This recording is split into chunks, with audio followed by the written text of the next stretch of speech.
सियासी तहरीक कल से शुरू कर दी। 90 रोज में आर या पार होगा। बानी पीटीआई मुल्क की खातिर बात करने को तैयार हैं, मगर बातचीत सिर्फ फैसला साजों से होगी। वजीर आला केपी अली अमीन गंडापुर की लाहौर में प्रेस कॉन्फ्रेंस, कहा कि साबित करें हमने मुल्क के खिलाफ साजिश की। साजिश साबित हो जाए तो हमें लटका दें। मुल्क के लिए बेहतर होगा सब मिल बैठें, जिसकी गलती हो वो मुआफ़ी मांगे। छुप छुप कर कभी मुलाकातें नहीं की। वजीर आला केपी ने लाहौर में जलसे की इजाज़त भी मांग ली। अली अमीन गंडापुर का मौलाना फजल रहमान को खुला चैलेंज, कहा कि मौलाना मेरे भाई के खिलाफ इलेक्शन जीत कर दिखाएं, ना जीत सके तो सियासत छोड़ दें। अगर मेरा भाई हार गया तो मैं सियासत छोड़ दूंगा। मौलाना फजल रहमान खुद फॉर्म 47 की पैदावार हैं।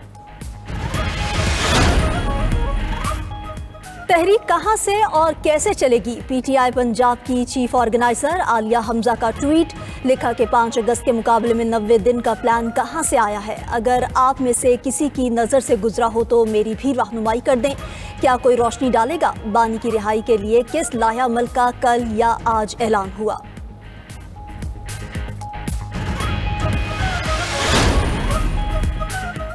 मुज़ाकरात की मेज से भागने वाले फिर डायलॉग की बात कर रहे हैं। अली अमीन गंडापुर बेइख्तियार हैं। 90 रोज़ की तहरीक का शोशा बानी पीटीआई की रिहाई के लिए नहीं, सूबाई हुकूमत का अपना इक़्तिदार बचाने के लिए है। वफाकी वज़ीर अमीर मकाम का वज़ीर आला खैबर पख्तूनख्वा के न्यूज़ कॉन्फ्रेंस पर रद्द अमल, कहा कि मुज़ाकरात की बात से 90 रोज़ की तहरीक शुरू होने से पहले ही फ्लॉप हो गई।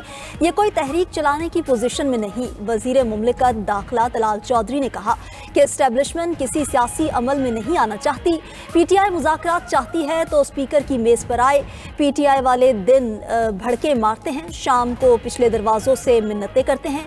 वज़ीर इत्तलात पंजाब अज़मा बुखारी ने कहा कि अली अमीन गंडापुर हर बार दुम दुबा कर भाग जाते हैं। आज भी उन्होंने जाली मौला जट बनने की कोशिश की। सरबराह JUI मौलाना फजल रहमान की खैबर पख्तूनख्वा में तब्दीली की ख्वाहिश, केपी हुकूमत को जाली और धांधली की पैदावार करार दे दिया।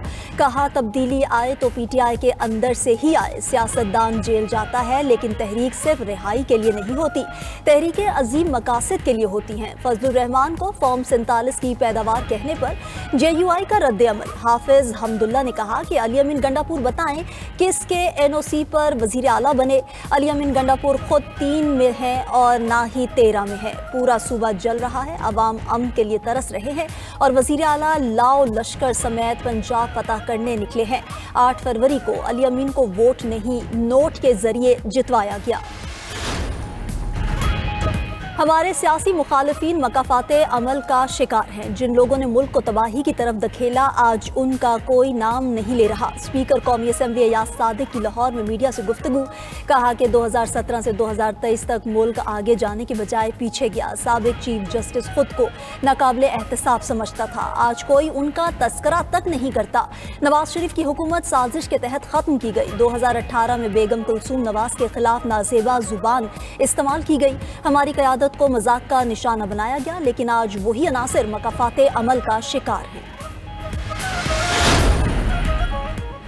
कराची, हैदराबाद, सखर, लाड़काना के लिए सोलर पार्क्स के मंसूबे ज़ेर गौर हैं। वफाकी हुकूमत मंसूबों में हायल रुकावटें दूर करे। सीनियर वजीर सिंध शर्जील इनाम मेमन का कहना है कि वफाकी हुकूमत की पॉलिसियों के बायस सिंध का तवानाई का शोबा शदीद मुतासिर है। सूबे को वसाइल के मुताबिक इख्तियार और सहूलियात दी जाएँ। मजीद बोले, सूबे भर में गैर कानूनी तामीरात और तजावुजात के खिलाफ बिला इम्तियाज कार्रवाई जारी है। सखर में भी 37 खतरनाक इमारतों को नोटिस जारी कर दिए।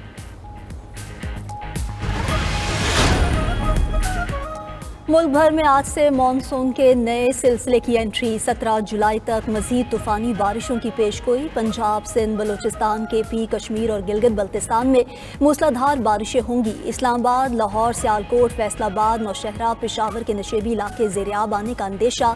नदी नालों में तुग़यानी का खदशा। कराची समेत सिंध में भी अर्बन फ्लडिंग का अलर्ट जारी। दरियाओं में भी पानी की सतह बुलंद। कोट अद्दू में हेड तोंसा बैराज पर निचले दर्जे का सैलाब। उबाड़ों के करीब दरियाए सिंध में डूबकर 3 खवातीन जाँ बहक। तीनों खवातीन दरिया क्रॉस करने के दौरान पानी में डूबी। NDMA के मुताबिक बारिशों के बायस 26 जून से 12 जुलाई तक 104 अफराद जाँ बहक, 200 जख्मी हो चुके। सबसे ज्यादा पंजाब में 39 और खैबर पख्तूनख्वा में 31 अमवात हुई। बरतानिया भर में गर्मी की शिद्दत बरकरार। साल की तीसरी हीट वेव से शहरियों का बुरा हाल। मिडलैंड्स, जनूबी और मशरक़ी इंग्लैंड के लिए एम्बर हीट हेल्थ अलर्ट्स बरकरार हैं। इंग्लैंड और वेल्स में दर्जा हरारत 33 degree centigrade record. Scottish highlands में दर्जा हरारत 32 डिग्री तक चला गया। शिमाली आयरलैंड में दर्जा हरारत 30 डिग्री रिकॉर्ड किया गया। तिब्बी हुकाम की शहरियों से गैर ज़रूरी तौर पर घरों से बाहर ना निकलने की हिदायत जारी। दहशतगर्द इसराइल की गजा में खून रेजी जारी। ताज़ा हमलों में मजीद 108 फलस्तीनी शहीद। इमदाद के हसूल के लिए जमा 38 अफराद भी सेहोनी फोर्सेस की गोलियां लगने से जाम शहादत नोश कर गए। गजा जंगबंदी मुज़ाकरात में पेशरफ्त रुक गई। खबर एजेंसी के मुताबिक हमास ने इसराइली फौज की वापसी का मुतालबा कर दिया। गजा में इमदाद की तकसीम और जंग के खात्मे की जमानतों पर भी इख्तलाफात बरकरार हैं। उधर न्यूयॉर्क टाइम्स के मुताबिक नेतन्याहू ने अपना इक़्तिदार बचाने के लिए गजा जंग को तूल दिया। नेतन्याहू के फैसले जंगी हिकमत अमली से ज्यादा सियासी चालें थीं। अप्रैल 24 में नेतन्याहू ने जंगबंदी पर रजामंदी जाहिर की, मगर मखलूत हुकूमत के सख्त गिर वजीर खारजा स्मोट्रिच को इत्तला हो गई। वजीर की हुकूमत छोड़ने की धमकी पर नेतन्याहू ने इक़्तिदार की खातिर जंगबंदी मुस्तरद कर दी। बरतानवी अरकान पार्लियामेंट का फ़लस्तीन को रियासत तस्लीम करने का मुतालबा। हुक्मरान जमात लेबर पार्टी के 60 अरकान पार्लियामेंट ने खत लिख दिया। मुतालबा किया कि फ़लस्तीन को फौरी तौर पर खुद मुख्तार रियासत तस्लीम करे। इसराइल में नेतन्याहू के खिलाफ हज़ारों अफराद का एहतजाज। मुजाहिरीन का गजा जंगबंदी करके कैदियों की वापसी और नए इंतखाबात का मुतालबा। लंदन में पार्लियामेंट के बाहर फ़लस्तीनियों की हिमायत में मुजाहरा। पुलिस ने 41 अफराद को गिरफ्तार कर लिया। ईरानी सुप्रीम लीडर आयतुल्ला खामेनी ने गजा में इमदाद की फराहमी का तरीक़ाकार इसराइली नस्ल कुशी की शक्ल करार दिया। कहा फ़लस्तीन या तो भूख प्यास से मरें या खुराक लेते हुए गोली खाएं। फ़लस्तीनियों को हर शक्ल में मौत का सामना है।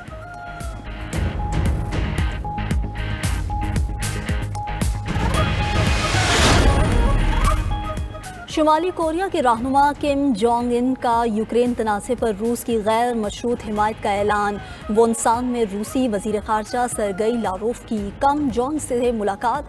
रूस का शुमाली कोरिया की सलामती और खुद मुख्तारी को नुकसान पहुँचाने की किसी भी कोशिश की मुखालिफत का इजहार। दोनों रहनुमाओं का एक दूसरे की इलाकाई सालमियत के तहफ़्फ़ुज़ के लिए ताउन का इरादा।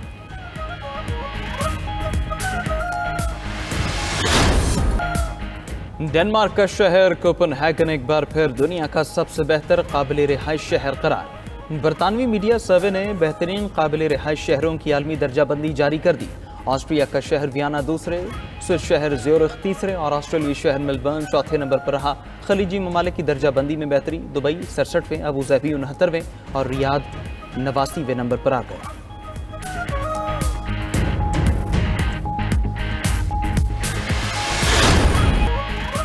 और अमेरिका की मेजर फुटबॉल लीग में लियोनेल मेसी का जादू सर चढ़कर बोलने लगा। मेसी के 2 शानदार गोल्स की बदौलत इंटर मायामी ने नैशविल को 2-1 से हरा दिया।